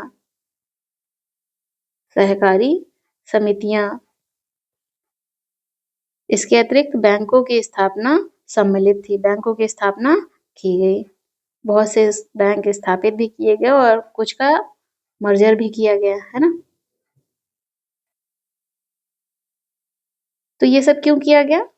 पॉइंट ये है कि किसानों को मदद दी जा सके। किसान की फसल का बीमा करके फसल को सुरक्षित किया गया, फसल लगा सके, वो अच्छी फसल लगा सके, उत्पादन बढ़ाने के लिए कम दर पर यदि किसानों को ऋण दिया जाएगा तो फसल समय पर उसकी सिंचाई हो पाएगी, समय पर बुआई हो पाएगी, अच्छे बीजों का वो उनके द्वारा बोया जा सकेगा, ठीक है, समय पर उसकी जुताई हो पाएगी। तो ये सब काम करने के लिए कम दर पर क्या दिया गया, ऋण दिया गया। साथ ही जब ऋण बैंकों के माध्यम से, आप देख रहे हैं ग्रामीण बैंक, सहकारी समितियां या बैंकों की स्थापना की गई। इनकी स्थापना क्यों की गई? ताकि किसानों को जो बिचौलिए हैं, जो दलाल है, उनसे बचाया जा सके, क्योंकि उनका एक चक्र चलता रहता है जो कभी खत्म नहीं होता है, बिचौलियों का किसान को लेकर। किसान बिचौलियों से या दलालों से या साहूकारों से क्या कर देते, ऋण लेते थे और वो ऋण कभी खत्म नहीं होता था, तो उसी ऋण में हमेशा फंसे रहते थे, ऋण के जाल में फंसे रहते थे, ठीक है। जिससे आप देखते हैं कि बड़े स्तर पर किसान हत्या भी करते थे, ठीक है, सुसाइड करते थे, आत्महत्या भी करते थे। इसके अतिरिक्त आप देखेंगे किसान के लाभ के लिए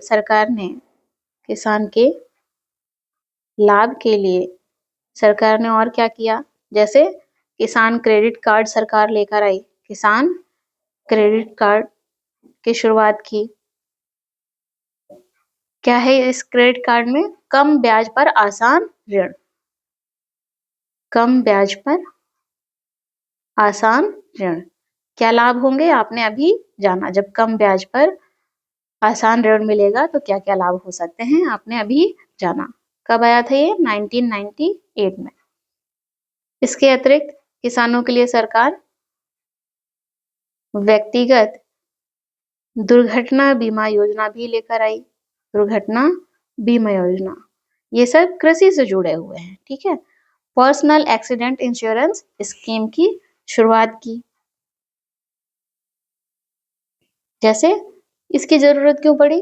किसान के लिए है तो खेत में काम करते समय कोई दुर्घटना हो गई, मशीन या बिजली से कोई दुर्घटना हो गई, या फिर प्राकृतिक आपदा से कोई दुर्घटना हो गई किसान की, तो उसे इंश्योर करना हो, ठीक है।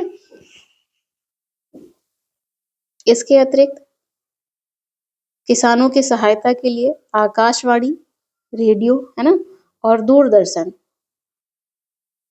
दूरदर्शन पर आकाशवाणी और दूरदर्शन पर मौसम की जानकारी के क्या चलाए जाते हैं, बुलेटिन चलाए जाते हैं, जिससे समय समय पर कब फसल को लगाना है, कब काट लेना है, इसकी जानकारी किसानों को मिलती रहती है।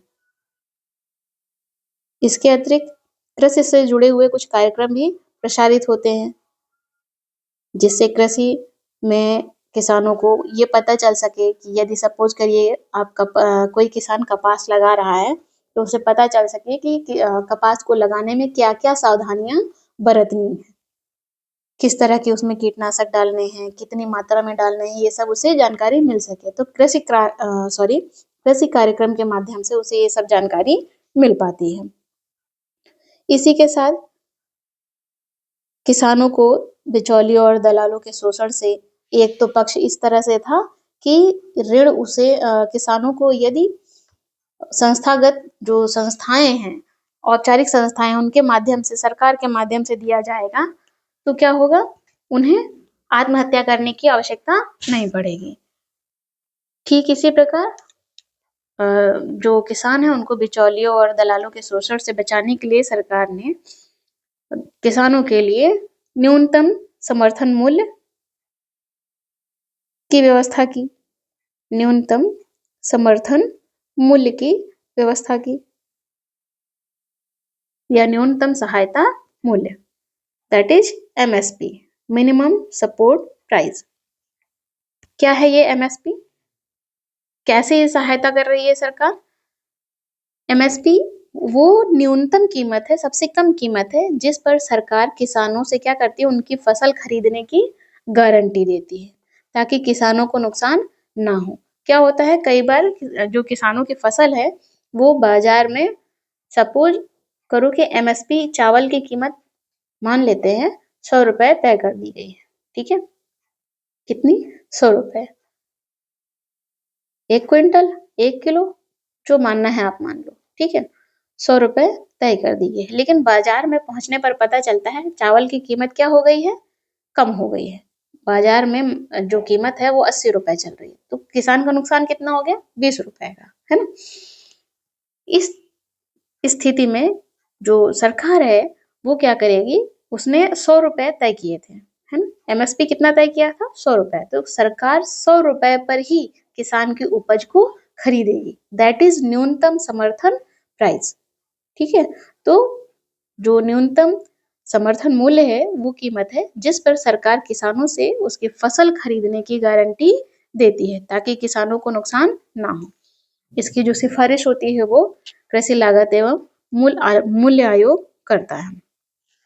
इसकी सिफारिश कृषि लागत एवं मूल्य आयोग करता है, CACP, फुल फॉर्म इंग्लिश में आप बताइएगा। लागू कौन करता है, सरकार करती है। एमएसपी कुछ 23-24 फसलों पर घोषित की जाती है, ठीक है। इसके अतिरिक्त संस्थागत सुधार के अंतर्गत आप देखेंगे, कृषि में जो सुधार हुए उसके अंतर्गत आप देखेंगे कुछ महत्वपूर्ण फसलें हैं, जिनके लिए कुछ महत्वपूर्ण फसलें हैं, फसलों को, कुछ महत्वपूर्ण फसलों के लाभदायक खरीद मूल्य, लाभदायक खरीद मूल्यों की घोषणा करती है सरकार। कुछ फसलें ऐसी भी है जिनके लिए सरकार लाभदायक खरीद मूल्यों की घोषणा करती है। क्या होता है ये लाभदायक खरीद मूल्य? अगर हम इसका इंग्लिश में नाम देखेंगे तो रिम्यूनरेटिव प्रोक्योरमेंट प्राइस। क्या होता है ये होता है, ये लाभदायक जो खरीद मूल्य है, ये एक ऐसा मूल्य है जिस पर सरकार किसानों से उनकी फसल कुछ इस तरह से खरीदती है कि किसान को उनकी लागत भी मिल जाए और कुछ मुनाफा भी हो जाए, ठीक है, लागत भी मिल जाए और मुनाफा भी हो जाए, कुछ इस तरह से इस मूल्य पर खरीदती है, that is remunerative procurement price, लाभदायक खरीद मूल्य, अर्थात किसान की फसल का उसे लाभ प्राप्त हो सके, ऐसे मूल्य पर, ऐसी वैल्यू पर सरकार किसानों से फसल खरीदती है।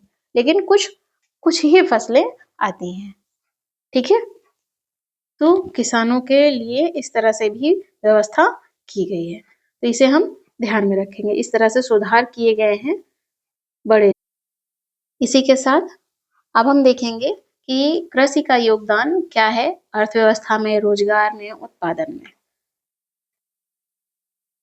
कृषि का योगदान भारत में, भारत की जो व्यवस्था है, राष्ट्रीय अर्थव्यवस्था में योगदान क्या है, रोजगार में योगदान क्या है, उत्पादन में योगदान क्या है। जब आप इसे देखेंगे तो आप पाएंगे कृषि जो है भारत में क्या है, भारत की अर्थव्यवस्था की रीढ़ है। हम बार बार इस बात को दोहरा रहे हैं कि भारत कृषि प्रधान देश है। भारत क्या है? कृषि प्रधान देश है, अर्थात अर्थव्यवस्था की रीढ़ है। यदि बात करें भारत की जीडीपी में,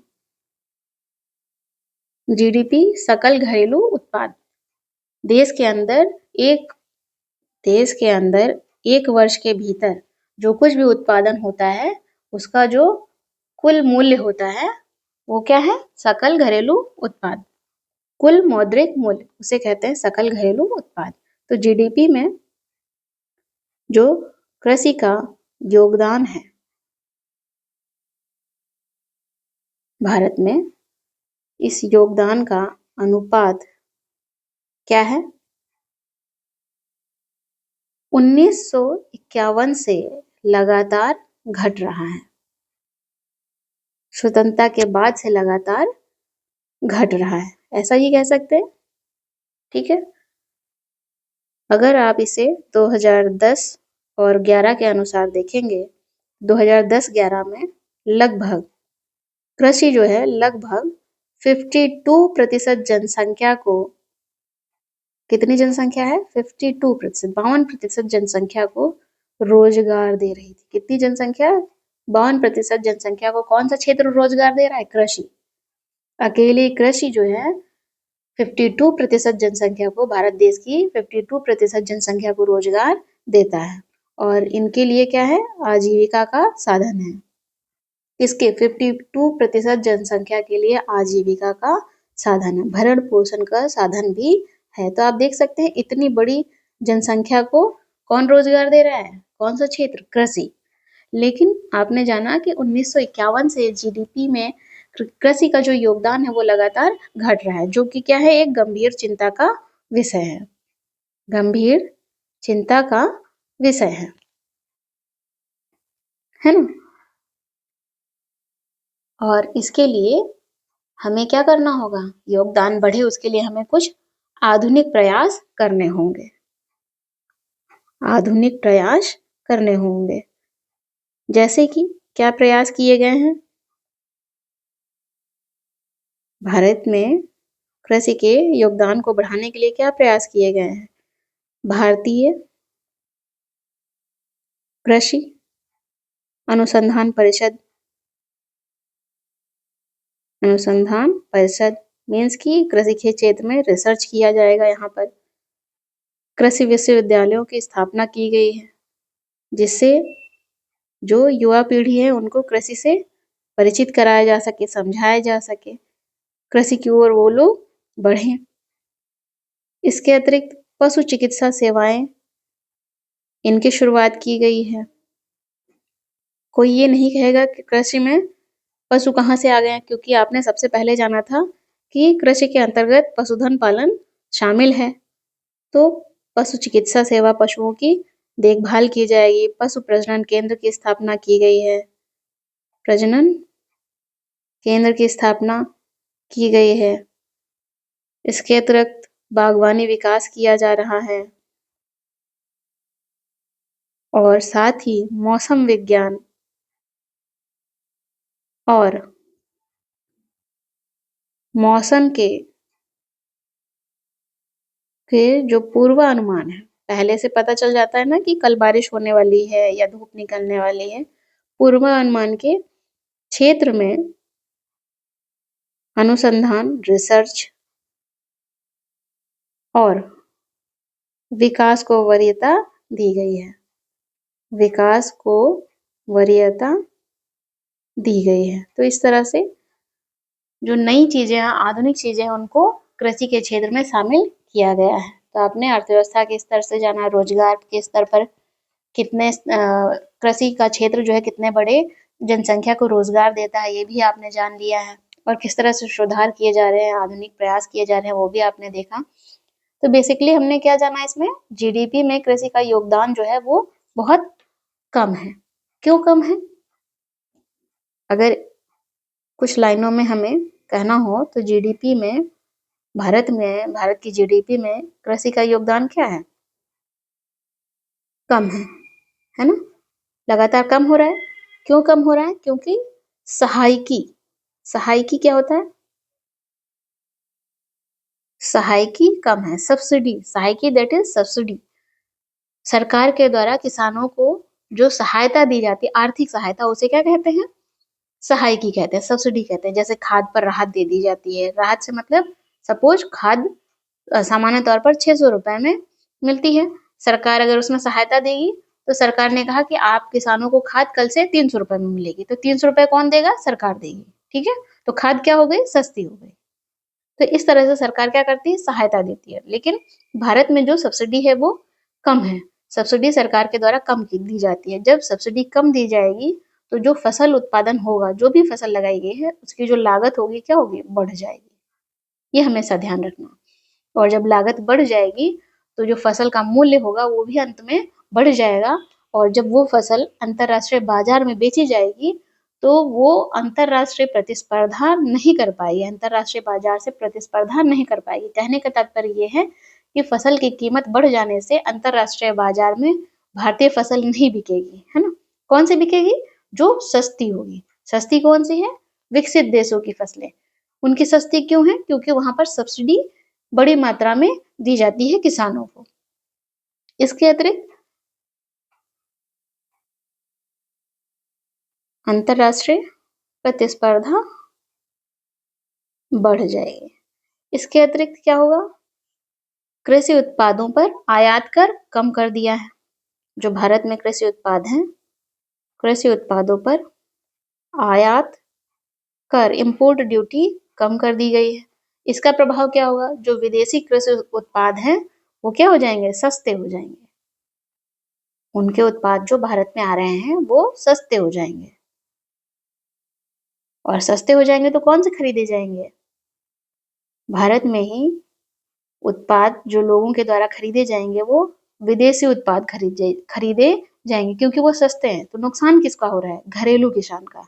इससे नुकसान होगा, घरेलू किसान को नुकसान होगा।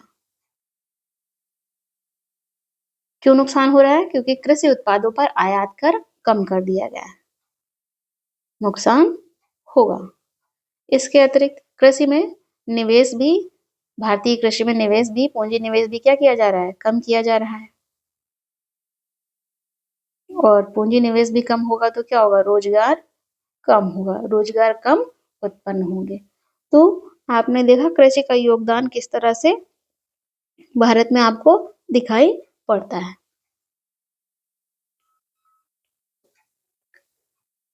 अब हम देखते हैं लास्ट टॉपिक, कृषि पर प्रभाव। वैश्वीकरण का कृषि पर प्रभाव। वैश्वीकरण क्या है? वैश्वीकरण बेसिकली आप समझे देशों के बीच जो व्यापार होता है ना, वही है वैश्वीकरण। देशों के बीच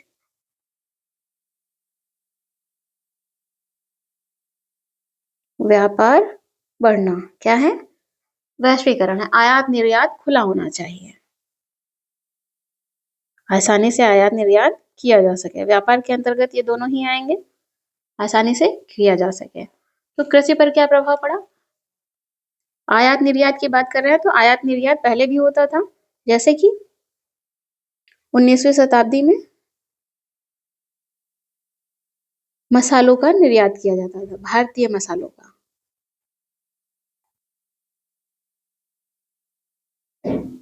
निर्यात किया जाता था और भारतीय मसाले को किसान उपजाएं, इसके लिए दक्षिण भारत में किसानों को प्रोत्साहित भी किया जाता था, है ना।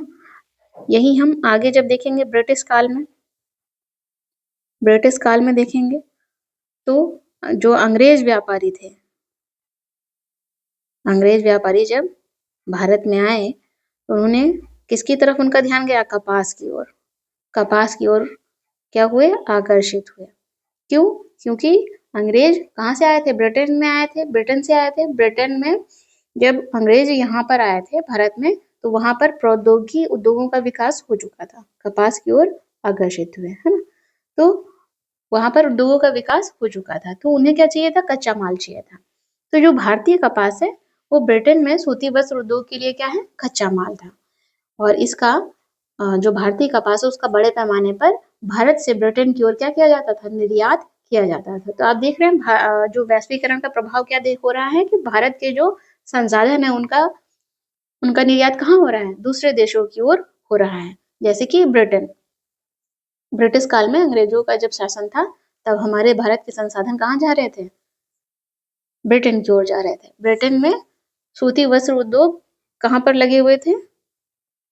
मैनचेस्टर में और लिवरपूल में सूती वस्त्र उद्योग। थोड़ा सा आप स्टोरी पे फोकस करेंगे तो याद रहेगा, ठीक है।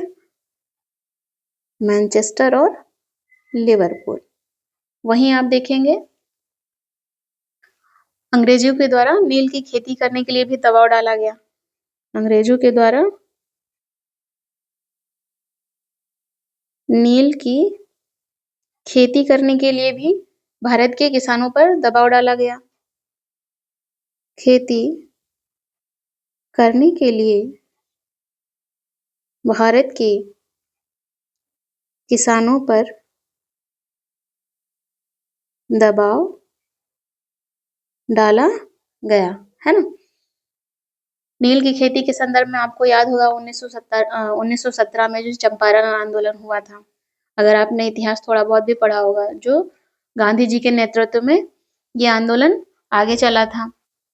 तो ब्रिटेन के सूती वस्त्र उद्योग के लिए जो नील है, नील की खेती जिसे कह रहे हैं, इससे नील प्राप्त किया जाता है। नीला रंग बेसिकली ये कलर है ना। आपने इंग्लिश में सुना होगा इंडिगो कलर, ठीक है। तो ये वस्त्रों को रंगने के लिए इसका उपयोग किया जाता था और इसकी खेती भारत में बड़े पैमाने पर की जाती थी। इससे अच्छा होगा कि भारत के किसानों पर दबाव डाला जाता था कि आप नील की खेती करें। तो किसानों को समस्या ये होने लगी थी कि उन्हें खाने के लिए, जो भोजन के खाद्यान्न के लिए अनाज उगाने से मना किया जाता था। इससे उनका जीवन जो है वो क्या हो रहा था? प्रभावित हो रहा था। और फिर इसी संदर्भ में आंदोलन चलाया गया 1917 का, दैट इज चंपारण आंदोलन। कहाँ पर है ये? बिहार में है। तो नील की खेती जो है, नील को कहाँ भेजा जाता था? सूती वस्त्र उद्योग के लिए कच्चा माल था नील, जो कि ब्रिटेन में भेजा जाता था, ठीक है। अब आप आगे बढ़ेंगे, वैश्वीकरण के प्रभाव को देखेंगे तो 1990 के बाद कुछ नई चुनौतियां जन्म लेती हैं भारत में। जैसे कैसी नई चुनौतियां? आपने जाना कि अंतरराष्ट्रीय बाजार में जो भारत की फसलें वो क्या नहीं कर पा रही? प्रतिस्पर्धा नहीं कर पा रही हैं अन्य देशों से। क्यों नहीं कर पा रही हैं? भारत की फसलें अंतरराष्ट्रीय बाजार में प्रतिस्पर्धा नहीं कर पा रही हैं, है ना। क्यों नहीं कर पा रही? क्योंकि जो विकसित देश है उनके द्वारा विकसित देश अपने किसानों को बड़ी मात्रा में सब्सिडी देते हैं, सहायता देते हैं, और जो भारत जैसे देश हैं वो भारत अपने किसानों को सब्सिडी विकसित देशों की तुलना में बहुत कम दे पाता है ना, बहुत कम दी जाती है। इसलिए उनकी जो वस्तुएं हैं वो सस्ती होती हैं, अन्य देशों की वस्तुएं सस्ती होती हैं और भारत की वस्तुएं क्या होती हैं? वो महंगी होती हैं। फसलों के अंतर्गत आप लिख सकते हैं जो भारत की फसलें हैं उसमें कपास है, चावल है, रबड़ है, चाय है, कॉफी है। ये सब भारतीय वस्तुएं महंगी हो जाती है अंतरराष्ट्रीय बाजार में। तो आज की जो कृषि है, एग्रीकल्चर है, वो क्या है? बेसिकली दो राह पर खड़ा हुआ है। भारतीय कृषि को यदि सक्षम और लाभदायक बनाना है तो जो सीमांत और छोटे किसान हैं, जो सीमांत और छोटे किसान हैं, इनकी स्थिति को क्या करना होगा? सुधारना होगा।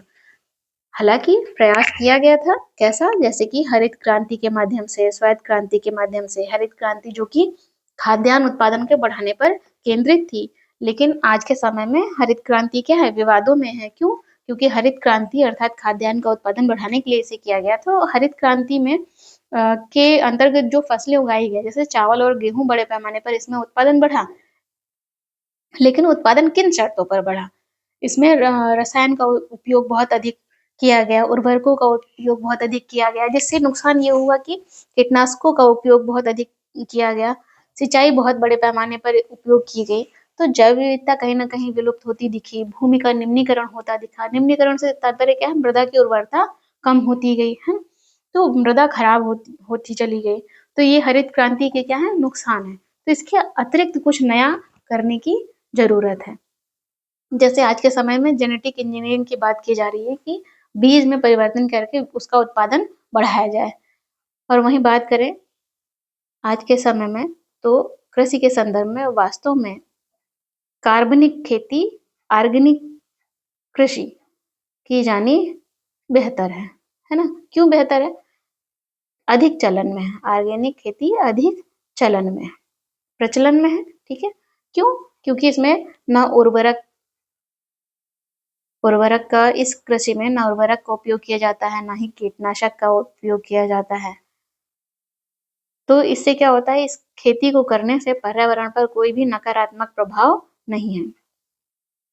पर्यावरण पर कोई भी नकारात्मक प्रभाव नहीं है ना? तो इस तरह से जो कार्बनिक खेती, ऑर्गेनिक फार्मिंग है, ये अधिक इस समय प्रचलन में है। तो किया क्या जाना चाहिए? भारत में कम से कम 83.3 करोड़ लोग जो हैं वो 25 करोड़ हेक्टेयर भूमि पर निर्भर, मात्र 25 करोड़ हेक्टेयर भूमि पर निर्भर है। तो जो किसान है भारत के, उनको क्या करना चाहिए? सस्यावर्तन करना चाहिए। मीन्स कि क्रॉपिंग पैटर्न चेंज करना चाहिए, ठीक है। खाद्यान्न के स्थान पर कीमती फसलें उगानी चाहिए, जिससे क्या होगा? आमदनी अधिक होगी, लेकिन पर्यावरण को नुकसान होगा। पौधे हैं, फल हैं, औषधीय पौधे हैं, या बायोडीजल की फसल होती है, जैसे कि जेट्रोफा है, जोजोबा है, फूल हैं, सब्जी हैं, इन्हें उगाने चाहिए। बदले में ये बहुत ही महंगी फसलें हैं, तो क्या करेंगे?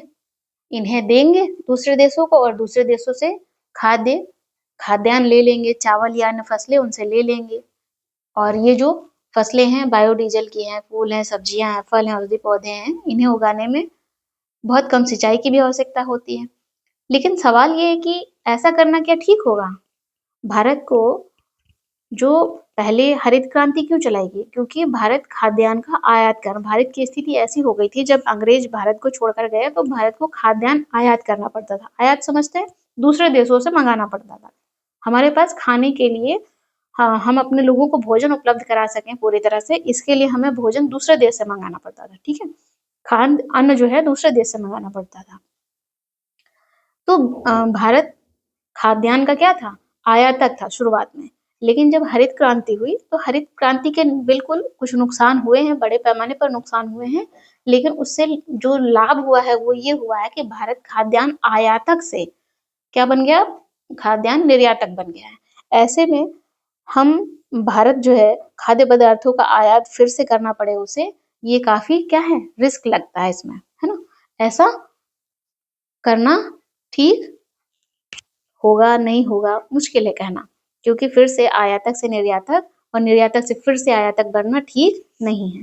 तो कीमती फसलें निर्यात करके खाद्यान्न आयात करना ठीक नहीं होगा। हालांकि ये पद्धति जो है चिली जैसे, इजराइल और इटली जैसे देशों में प्रचलित है। वहां पर फल है, शराब है, जैतून है, ऑलिव है, इनका निर्यात करके वो लोग क्या करते हैं? ये देश खाद्य को आयात करते हैं। लेकिन भारत के लिए ये खतरा उठाना क्या ठीक होगा? शायद नहीं। भारत ने खाद्य आयातक से खाद्य निर्यातक बनने के लिए इतने प्रयास किए हैं, अब फिर से खाद्य आयातक बनना ठीक नहीं होगा, ठीक है।